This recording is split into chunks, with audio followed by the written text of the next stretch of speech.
Thank you for calling. Sa gabi, present! Sa umaga, evening everyone. Yes, walang good. Dahil pagod na ako, hindi pa nag-start.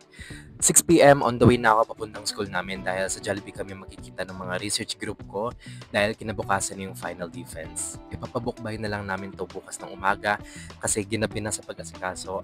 Nag-jeep na ako nito sa Papasay, then kain ng mamon na bigay ni mama. Nakakapagod talaga yung on-site. Ubus yung oras. Pero I'm still thankful kasi may work ako na ganito.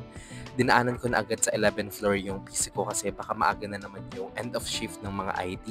At ayoko na mag-on-site ng third day. So, sinusulat ko lamang dito yung serial number para mailabas ko na pag-out ko mamaya ng shift ko. Tambay lang ako sandali sa garden para mag-chill, pampalas lang ng pagod.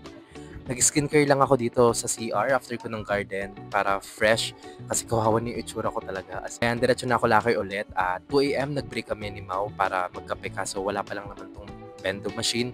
So bumili kami ng titimplahin na lamang tapos cookies. Nakakatawa kasi may Korean food na dito sa pantry kasi hindi ko na-try kasi wala na sa oras at kasi maanghang.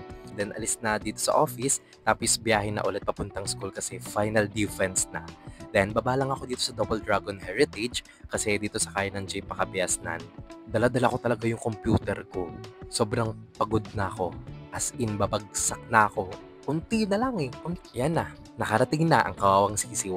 Tulog muna ako sandali para maayos yung mind ko. Ito pala yung itsura ko nung tulog talaga ako.